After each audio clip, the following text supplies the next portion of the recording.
Graça e paz, meus irmãos. Mais uma vez nós estamos aqui para gravar uma mensagem. Que Deus abençoe sua vida, que Deus abençoe a minha vida, que Deus esteja presente conosco. O texto que eu gostaria de usar como básico aqui é Romanos capítulo 12, 1 e 2. Texto muito conhecido, muito usado, porque ele é muito rico para nós. Romanos 12, 1 e 2. Rogo-vos, pois, irmãos, pelas misericórdias de Deus, que apresenteis o vosso corpo como sacrifício vivo, santo e agradável a Deus, que é o vosso culto racional.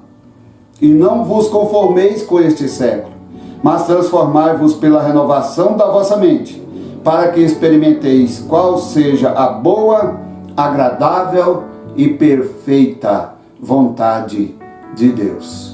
Vamos orar.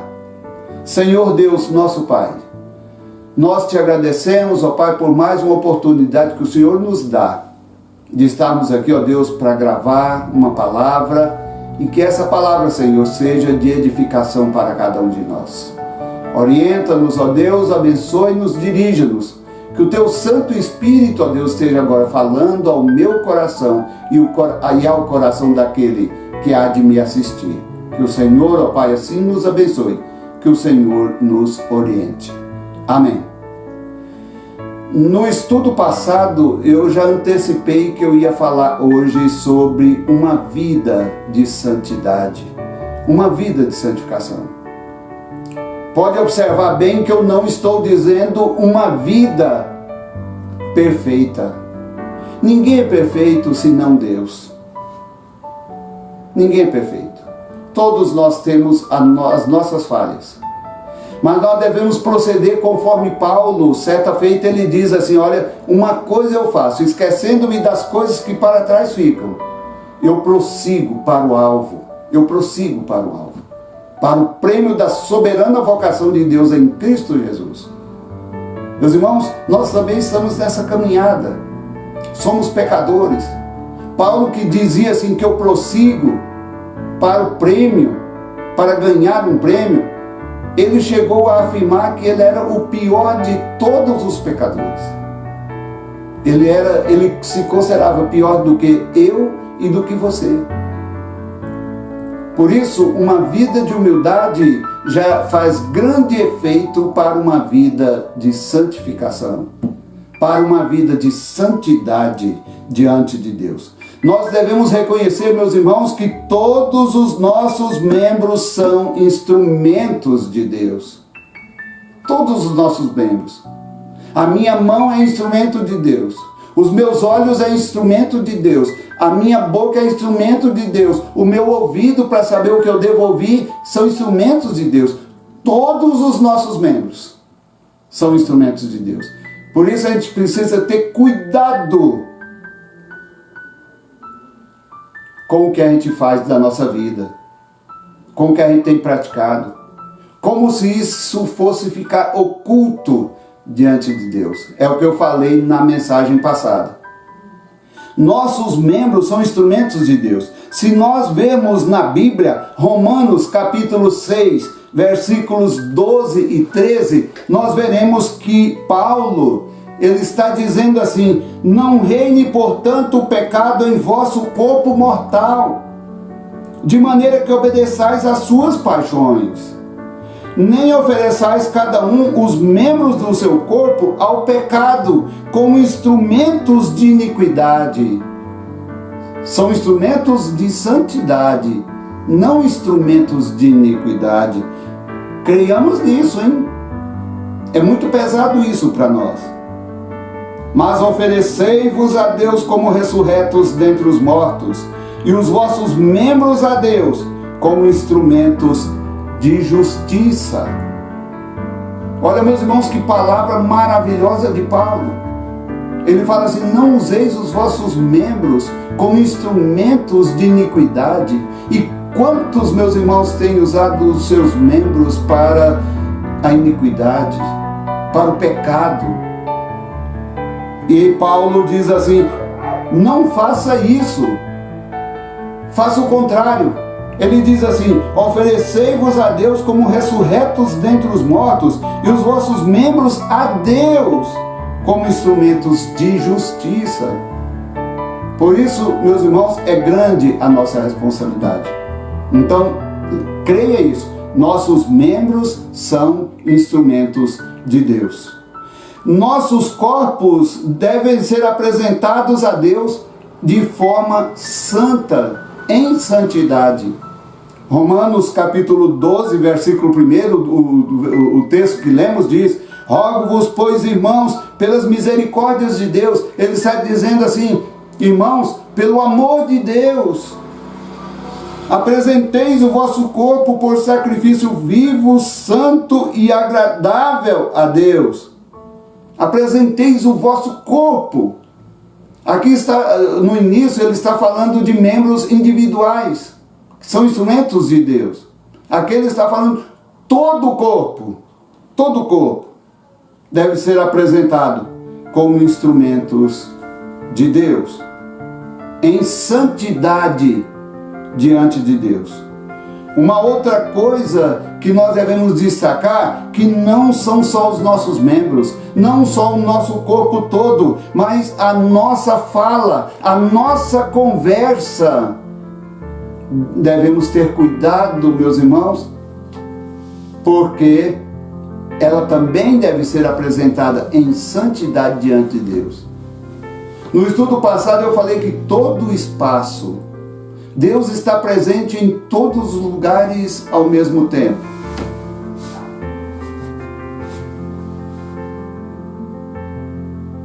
Por isso é que Romanos 6, versículo 19, Paulo vai dizer assim, olha, dizendo que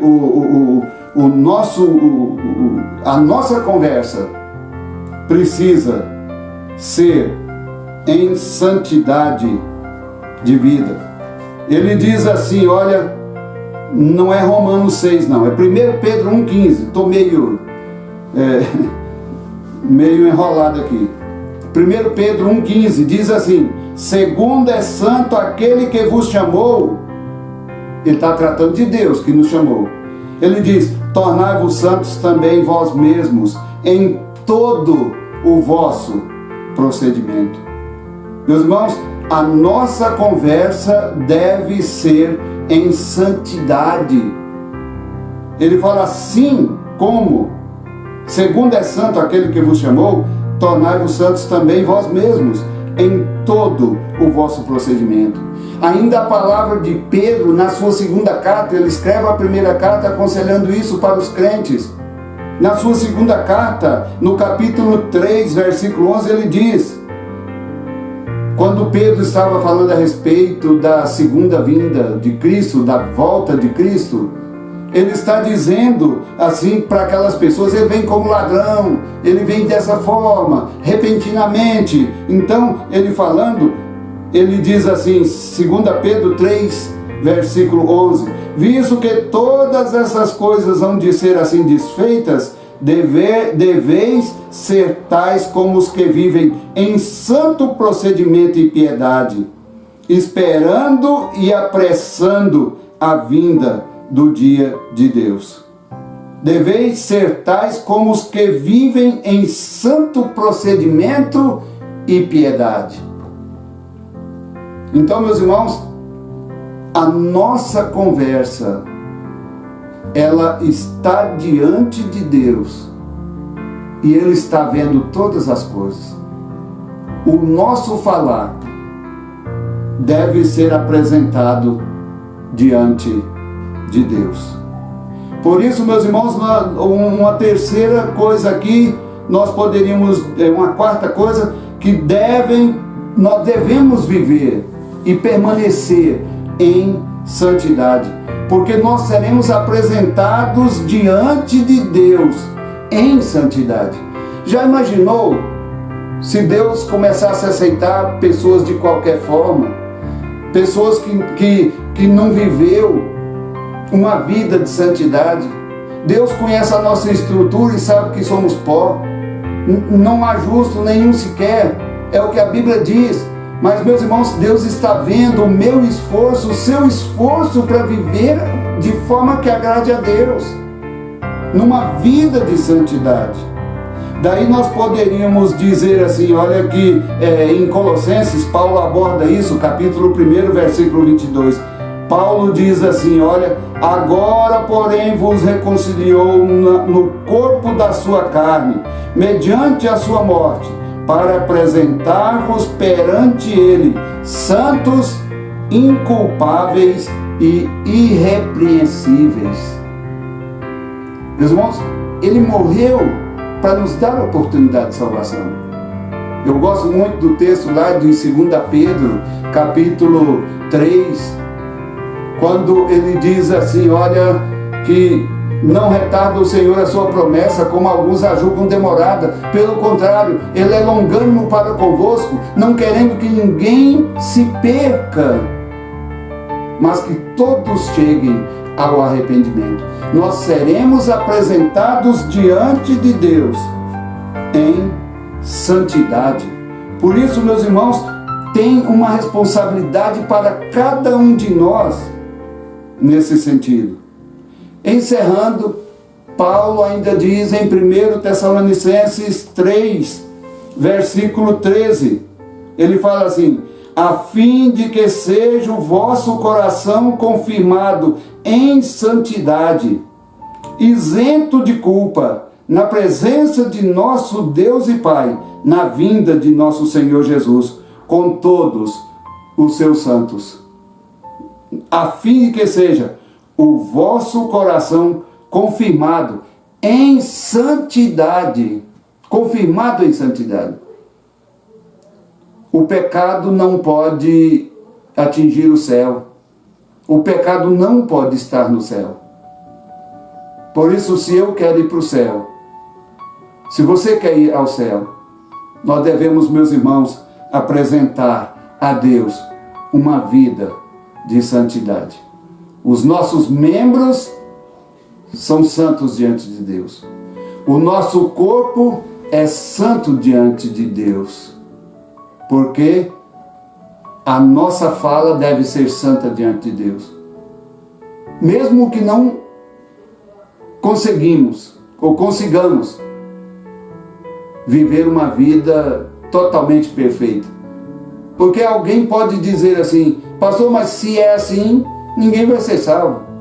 Mas Deus está vendo o meu esforço e o seu esforço por uma vida de santidade. Cuidado com o que você está fazendo com os membros do seu corpo. Talvez membros de prostituição, membros do roubo. A Bíblia diz, ó, se o teu olho te faz tropeçar, arranque e joga fora, porque é melhor você ir para o céu sem um olho do que tendo os dois, seres lançados no inferno. Se a tua mão tem feito algo que é direção do inimigo, do pecado na nossa vida, arranca a tua mão, arranca o teu pé, arranca algum membro que não te faz viver em santidade diante de Deus. Meus irmãos, é colocar a nossa vida segundo a vontade e o propósito soberano de Deus. Que Deus te abençoe. Que Deus me abençoe. Que Deus esteja presente na nossa vida. Amém.